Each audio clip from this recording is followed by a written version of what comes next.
Hər vaxtınız xeyir əziz dostlar, dəyərli izləyicilər. Reaksiya TV-də siyasi reaksiyanı izləyirsiniz. Hamınızdan xahiş edirəm ki, yayımı bəyənib paylaşasınız. Bugün biz ölkədə və dünyada baş verən hadisələri siyasi şərhçi Şakir Ağayevlə müzakirə edəcəyik. Hər vaxtınız xeyir Şakir müəllim. Xoş gördünüz Zahir bəy. Deməli, öncə istəyərdim ki, bu Ermənistan Ali Məhkəməsinin bir qərarı var. Onun şərhini, həm də qərarın nədən ibarət olduğunu siz bizə və tamaşaçılarımıza şərh edəsiniz. Buyurun. Zahir bəy, siz bilirsiniz ki, Azərbaycanla Ermənistan arasında indi isti münasibətlər formalaşır hal-hazırda və bir neçə gün bundan qabaq bildiyimiz kimi Əbu Dabidə Azərbaycan prezidenti ilə Ermənistan baş naziri arasında da görüş olmuşdu və bu görüş çərçivəsində 8 avqustdan sonra 6 ay müddətində yəni Amerikadakı görüşdən sonra bu ölkə liderlərinin ikinci görüşüydü. Hardasa bir belə deyək ki, bir arxaya dönüş, gedən proseslərə nəzarət və gələcəkdə atılan addımların müzakirəsi bir görüşüydü. Həmən müddətdə bir sıra addımlar atılıb Azərbaycanla Ermənistan arasında. Əgər bu addımlara nəzər salsaq, Azərbaycan-Ermənistan arasında Azərbaycan trans ölkə kimi Rusiyadan, Ukraynadan gələn taxıl məhsullarının keçidi, sonra Azərbaycanın özünün Ermənistana yanacaq məhsulları satması və hətta Ermənistanın İqtisadiyyat naziri o görüşdən sonra qeyd etmişdi ki, biz Azərbaycanla hansı məhsulların bir-birinə ixrac ixracı məsələsində müzakirə etmişik və bu hardasa bir ümid verir ki, gələcək sülh sazişi yetişsə yaxınlaşır və Əbu Dabi görüşü zamanı bilirsiniz ki, Ermənistanın Ədliyyə Naziri də çıxış etmişdi ki, konstitusiyada dəyişikliklər labüddür və hətta demişdi ki, konstitusiyanın yeni layihəsi mart ayında hazır olacaq və Ermənistan əhalisinə təqdim olunacaq ki, bu Azərbaycan ki bilirsiniz, Ermənistan qarşısında şərt qoyur ki, konstitusiyada buna qarşı ərazi iddiası çıxarılmalıdır. Belə bir prosesdə çox təəssüflər olsun ki, belə bir prosesdə bir neçə məsələlər var ki, sanki hansısa maraqlı qüvvələr, kimlərsə Ermənistanla Azərbaycan arasında son sülh müqaviləsinin bağlanmağa sanki demək mane olan addımlar atmağa başlayırlar. Biz buna misal çəkə bilərdik. Bir neçə gün bundan qabaq Avropa Şurasındakı qətnaməni biz buna misal çəkə bilərdik. Fransa Senatındakı çox qərəzli qətnaməni ki, orada göstərilir ki, Azərbaycan ərazi bütövlüyünə orada xəyanət olunur. Orada Azərbaycanda artıq hökmü oxunmuş, Azərbaycana qarşı hərbi cinayətlərdə birbaşa iştirak etmiş insanların azadlığa buraxılması, artsaq adı çəkilir və s. və ən pisi, yəni Fransa Senatı, Fransada bunu qəbul edib, başqa ölkənin hansısa kimsə nəsə deyir və ən pisi ondan ibarətdir ki, biz bir neçə dəfə Ermənistanın baş naziri Paşinyan elan edib ki, Qarabağ yəni hökuməti adında bir şey tarixə qovuşub, belə bir şey yoxdur. Yəni Paşinyan bunu dəfələrlə gedib. Amma çox təəssüf olsun ki, dünən Ermənistan Ali Məhkəməsi bilirsiniz ki, o vaxtı qondarma separatçı rejimin bir rəhbəri var idi, Şahramanyan və bu Şahramanyan Azərbaycanla antiterror əməliyyatından sonra Yevlaxda 2 dəfə görüşlər də keçirilmişdi və özü elan etmişdi ki, separatçı rejim artıq buraxılır, belə bir rejim mövcud deyil. Amma çox təəssüflər olsun ki, dünən Ermənistan məhkəməsi bunların müraciətindən sonra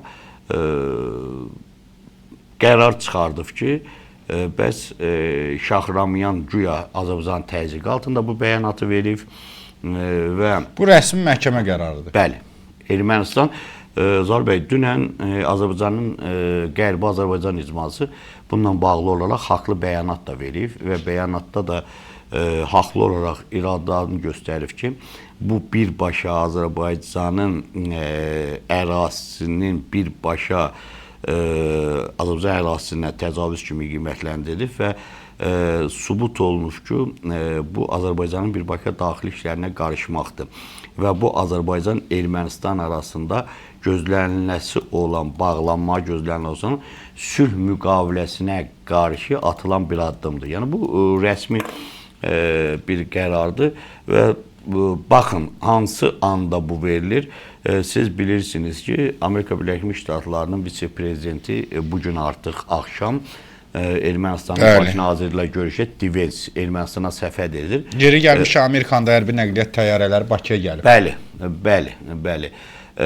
Bu gün Azərbaycanda Azərbaycan prezidenti bir neçə Amerika nümayəndələri ilə görüşüb, məlumatdasınız. Amerika Ticarət Palatasının bir qrup adamlarla, hətta siyahıya baxanda Amerikanın ən məşhur şirkətləri orada iştirak edirlər. Bugün ölkə başçısının qəbulunda olublar. Sonra Amerika Yahudi Birliyinin rəhbəri ilə bugün görüş olub, Azərbaycan Amerika məsələləri müzakirə olunub. Bu o vaxt baş verir ki, sabah Ermənistandan Divens Azərbaycana gələcək və Azərbaycan prezidenti ilə görüşəcək. Və belə bir halda ki, özə Divensin gəlişinin rəsmi belə deyirlər ki, 8 avqustda paraflanan sülh müqaviləsinin sürətləndirilməsi, ikinci məsələ TRIP layihəsinin real həyata keçirilməsinin artıq demək addımlarının atılması və belə bir anda Ermənistan məhkəməsinin belə bir qərar verməsi ki, Şahramanyanın təzədəndən separatçı rejimin rəhbəri kimi tanımasını təsdiq edən bir qərar verilməsi, mən hesab edirəm ki, bu böyük bir təxribatdır Azərbaycanla Ermənistan arasında münasibətlərin qurulmasına qarşı və bağlanması gözlənilən sülh müqaviləsinə qarşı böyük bir təxribatdır. Baxın, belə bir qərara qarşı hətta Paşinyan çıxış edə bilmir. Ona görə ki, siz bilirsiniz ki, bəlkə də istəmir, bəlkə də gücü çatmır. Çünki siz bilirsiniz ki, iyun ayının 7-sində artıq müəyyən olunub, Ermənistanda parlament seçkiləri keçirilir. Və belə parlament seçkilərində məhz Ali Məhkəmənin sədrinin revanşistlərin tərəfini tutması, o ideyanı müdafiə etməsi çox təəssüf doğuran haldır. Və Ermənistanda Paşinyan əgər buna qarşı çıxarsa, sözsüz ki, revanşistlər daha da Paşinyana qarşı qəti hücuma keçəcəklər ki, Paşinyan Ermənistanın dırnaqarası milli maraqlarına qarşı çıxıb. Belə bir halda bu addımların atılması sözsüz ki, mən hesab edirəm, bu sülh müqaviləsini istəməyən, istəyir Ermənistandakı daxili qüvvələrin, istəyir də ki, xaricdə olan qüvvələrin maraqlarına xidmət edən bir addımdır və əgər Paşinyan həqiqətən də Azərbaycanla həqiqi sülh müqaviləsinin bağlanmaq fikrindədir, mütləq surətdə fikrin bildirməlidir Ermənistan Ali Məhkəməsinin bu qərarına və sübut eləməlidir ki, bu qərar hansısa qüvvələrin maraqlarına xidmət edir ki, bu da sözsüz ki, gələcəkdə bağlanan sülh müqaviləsinin kölgədə qoya bilər. Əziz dostlar, dəyərli izləyicilər, yayımı bəyənib paylaşmağınızı sizdən xahiş edirəm. Şakir müəllim, Azərbaycanın cavabı necə oldu bu? Hələlik, Zar bəy, haqlı olaraq Qərbi Azərbaycan icması hələlik buna reaksiya verib, bəyanatını verib. Mən hesab edirəm, Azərbaycan çox hələlik düz mövqedədir. Azərbaycan gözləyir Paşinyan birinci növbədə, bu Ermənistanda baş verib bu hadisə. Paşinyan birinci növbədə, mən dedim, öz fikrini bildirməlidir və Paşinyan mütləq surətdə bir bəyanat formasında olsa çıxış etməlidir ki, Ermənistan hökuməti bunu tanımamağını elan etməlidir belə bir qərarın. Sözsüz ki, bir hökumət başçısı kimi Paşinyanın ixtiyarı var, Ermənistan Ali Məhkəməsinə protest versin və yenidən baxılsın. Və Azərbaycan tərəfi Amerika Birləşmiş Ştatlarının vitse-prezidentinin belə gəlişi anda çox düz olaraq hələlik sərt bəyanat vermir hökumət adından. Amma icma Qarabağ Qərbi Azərbaycan icması verib.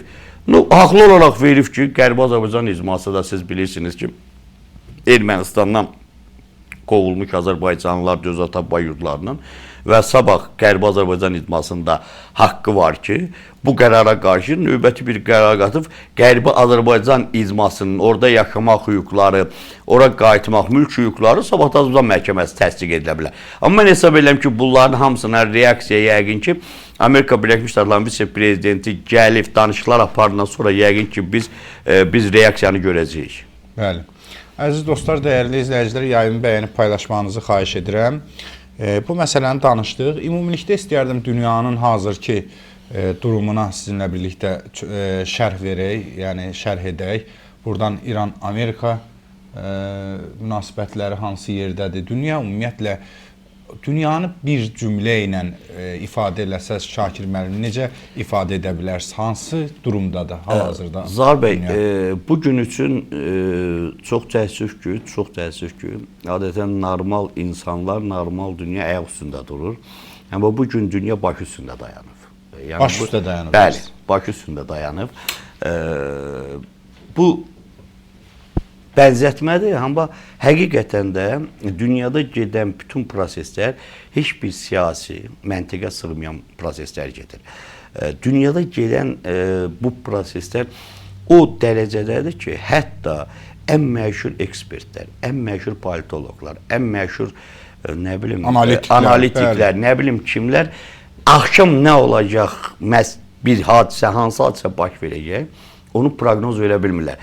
Əvvəllər və bugün də var o institutlar, sözsüz ki, siz bilirsiniz ki, dünyada institutlar mövcuddur ki, dünyada gedən prosesləri izləyirlər, ona qiymət verirlər, onu analiz edirlər, hansı nəticəyə gətirib çıxartması haqqında rəy verirlər, qərar verirlər və hər bir dövlətdə belə institutlar var və hər bir dövlətdə də bu institutlar təbii ki, olmalıdır ki, öz dövlətinə, öz dövlətinin başçılarına bu belə də hesabatı hazırlayırlar ki, dövlət ona uyğun addım alsın. Amma bu gün üçün bilirsiniz, hətta bu institutlar gücsüzdür ki, sabah nə proses baş verəcək, onu hazırlaya bilmirlər. Ona görə bayaq dedi ki, bir cümlə ilə dedim, ona görə dedim ki, dünya baş üstündə dayanıb. Yəni dünya tərsinə dayanıb. Bəli. Baxın, neçə müddətli İranla Amerika arasında siz bilirsiniz ki, çox ciddi bir eskalasiya gedir. Çox ciddi bir konflikt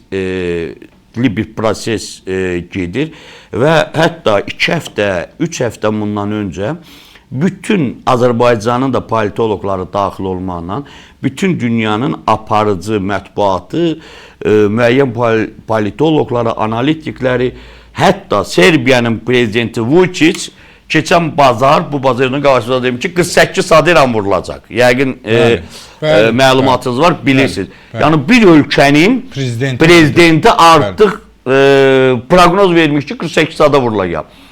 Baxın, biz nəyi gördük? Həmən o Azərbaycanda da politologlar var idi, nə bilim, milli məclislər var ki, hətta 2-3 gün demişdi ki, vurulacaq. Kimlərsə deyirdi, bir həftəyə 100% vuracaq. Amma baxın nə baş verdi. Amerika, Trump özü hər gün deyirdi ki, vuracaq, hərəkət edəcək, bunu edəcək, onu edəcək. Nə baş verdi? 3-cü həftədir ki, Amerikanın çox böyük, hətta Avram Lincoln təyyarə daşıyan gəmisi də daxil olmaqla çox böyük hərbi gücü Fars körfəzinə yığışıb və hər axşam da Trump deyirdi ki, daha da yaxınlaşır, daha da yaxınlaşır. Demək olar ki, Fars körfəzində Amerika Birləşmiş Ştatlarının hərbi gücü İranı bir mühasirəyə almışdı. Amma belə bir prosesdə nə baş verdi? Amerika ilə İran arasında bir danışıq başladı. Yəni, İranın Xaricilər Naziri Abbas Arakçı ilə Trump'ın köməkçisi, müşaviri Uitkov və kürəkəni Kuşnin ilə bir yerdə bu danışıqlar baş verdi. Keçən həftə Omanda baş tutdu bu danışıqlar və orada da həmişəki kimi bu bilirsiniz artıq bir, mən bilmirəm bu nəyə çevrilib. Bütün danışıqlarda hamı deyir ki, bir irəliləyiş var, hamı deyir konstruktiv keçir. Yaxşı ki, bu konstruktiv sözü var. Bütün danışıqlar konstruktiv keçir. Nəticə yoxdur, nəticə. Tamamilə haqlısınız. Mən ona görə dedim ki, yaxşı ki, bu konstruktiv sözün icad ediblər. Elə konstruktiv keçir, amma konstruktivliyin dalında nə dayanır? Hansı qərarlar qəbul olunub? növbəti danışığa hansı qərarlarla gedilir, növbəti addım nə olacaq? Sizin dediyiniz kimi, bunların olmalıdır ki, nəticə olsun. Bunların heç biri yoxdur. Və deyiblər ki, ikinci raund olacaq. Bu həftə güya gözlənilirdi. Hələ də vaxtı müəyyən deyil. Mən dünən İranın Xaricilər Naziri Abbas Araqçının mətbuat konferansını dinlədim. Şübhə etmirəm, siz də məlumatdasınız.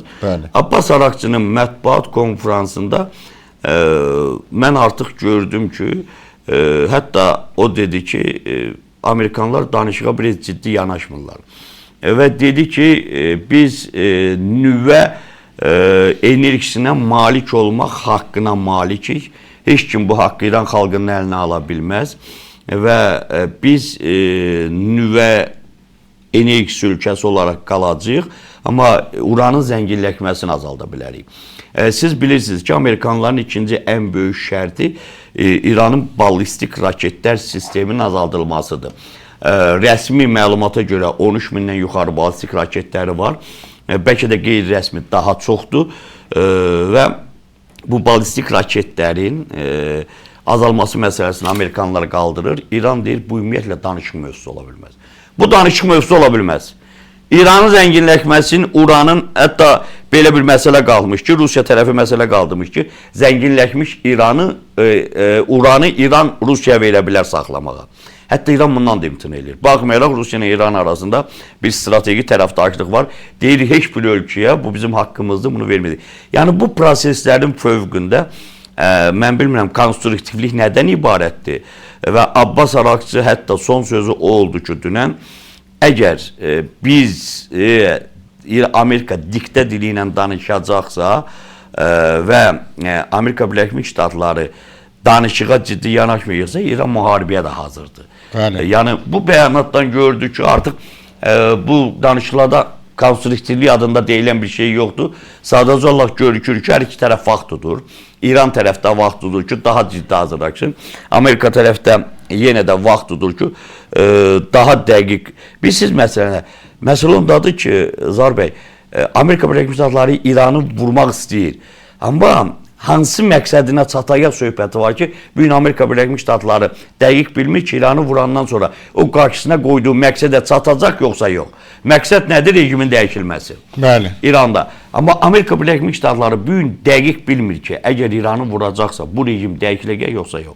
Yəni hansı bu, siz bilirsiniz ki, bu çox böyük, bahalı bir xərcdir. Amerika Birləşmiş Ştatlarının tamaqaflarının atılması, təyyarələrin göyə qalxması, o Fars körfəzində o gəmilərin saxlanılması, hamısı xərc tələb edən bir işlərdir və əgər bu məqsədə çatılmayacaqsa,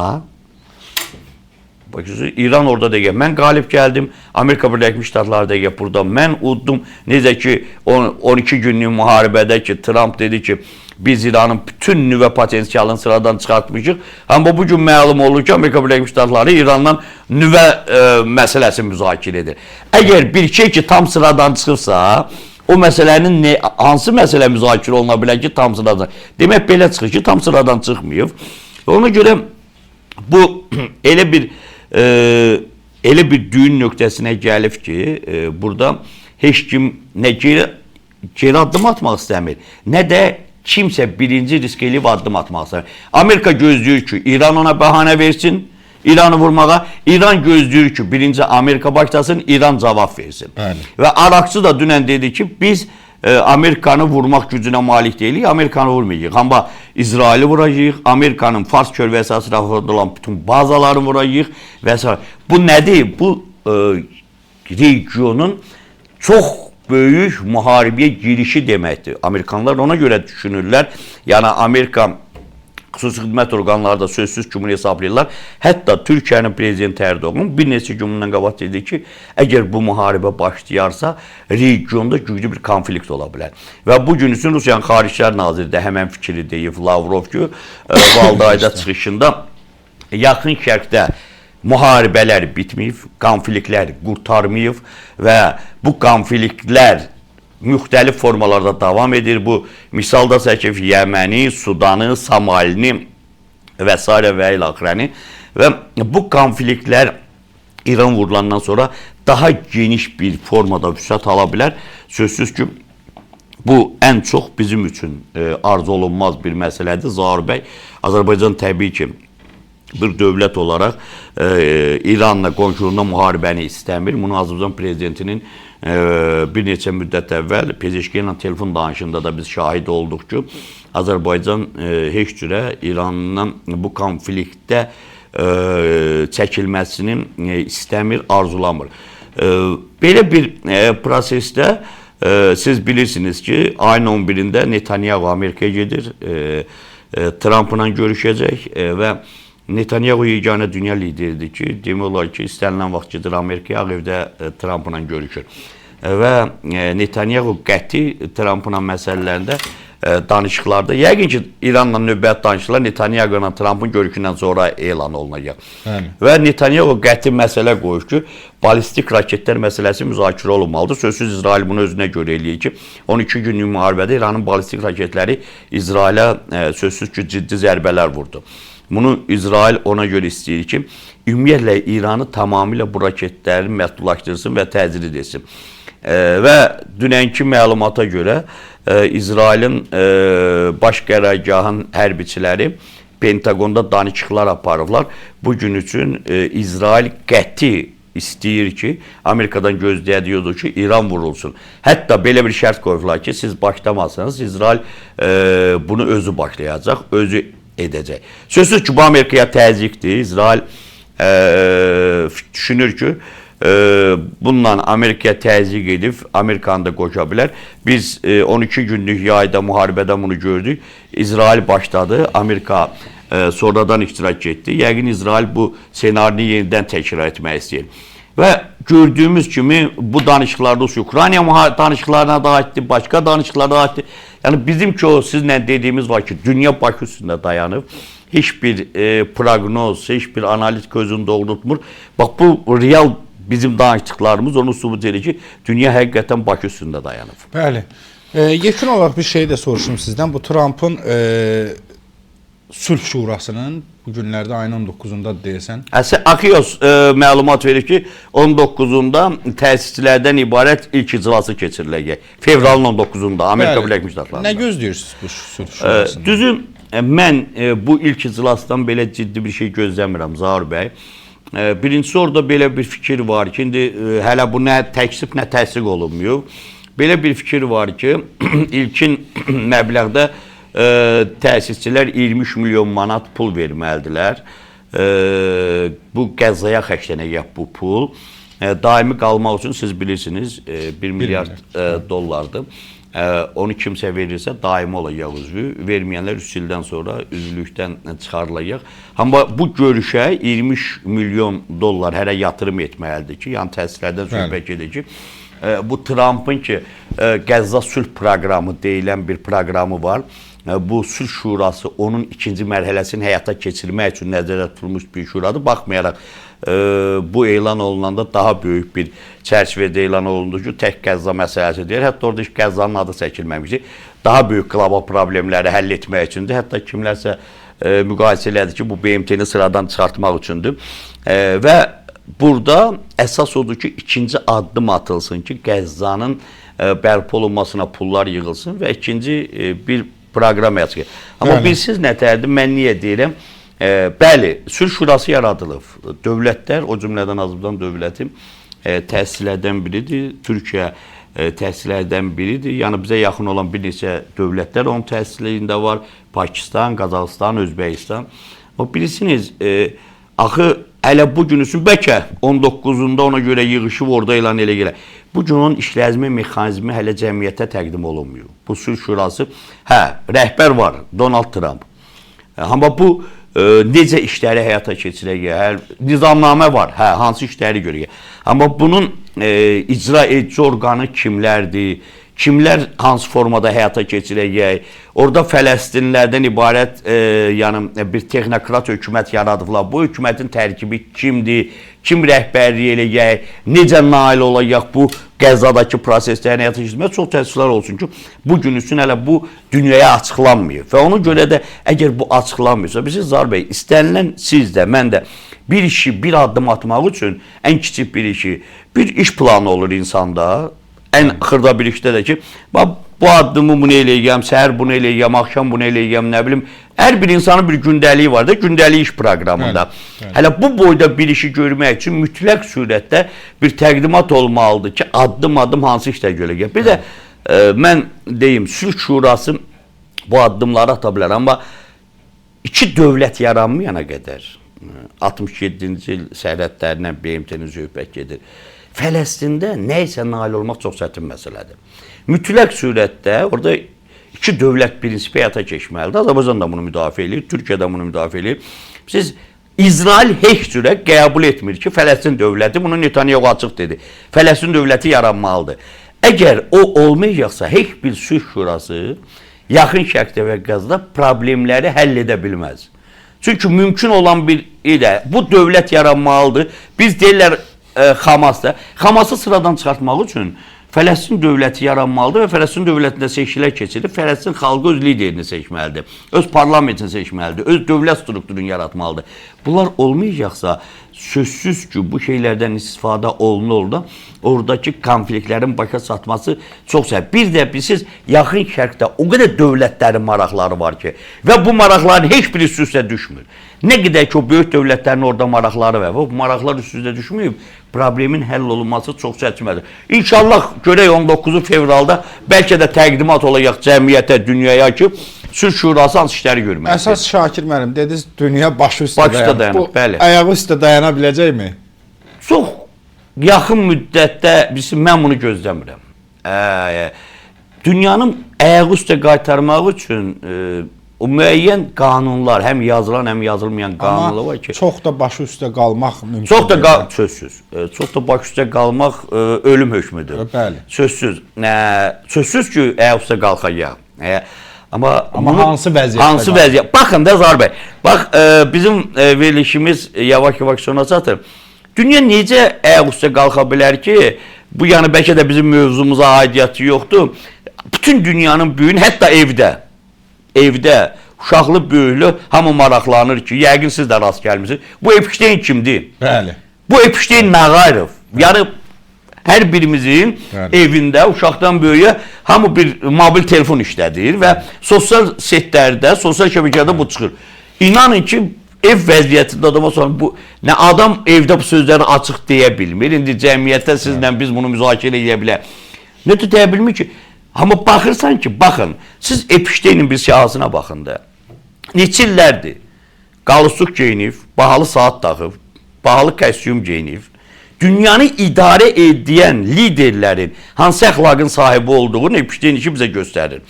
İnsan haqları, demokratiya, nə bilim, nələr, başqa ölkələrə diktə edən ölkələrin liderləri Epstein adasında nələrlə məşğul olub.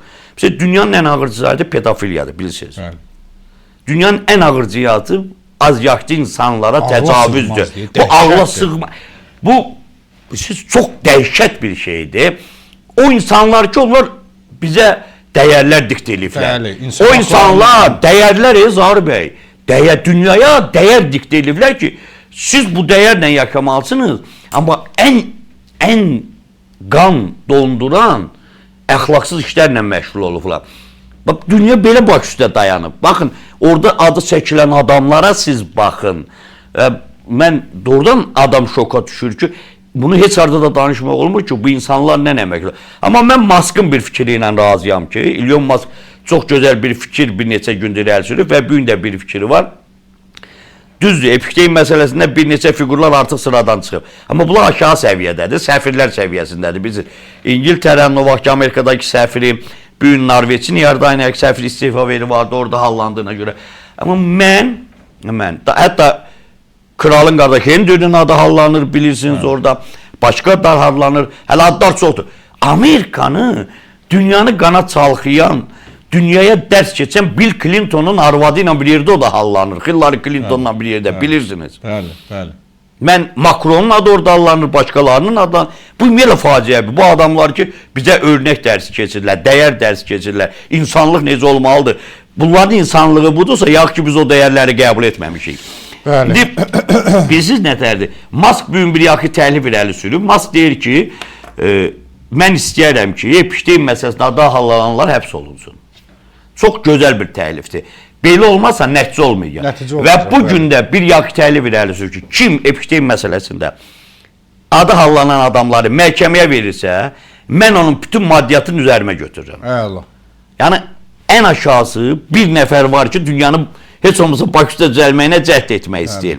bəli. Yəni bunlar hamısı olarsa və həyata keçərsə, dünya yavaş-yavaş baş ayaq dayana bilər. İnşallah. Çox sağ olun Şakir müəllim. Siz sağ Təşəkkür olun. edirəm. Əziz dostlar, dəyərli izləyicilər, daha bir verilişimizin sonuna gəldik. Sizdən xahişim yayımı bəyənib paylaşmağınızdır ki, daha çox şəxs tərəfindən izlənə bilsin. Eyni zamanda səslənən fikirlər haqqında siz də öz mövqeyinizi aşağıda yazmağı unutmayın. Sağlıqla qalın.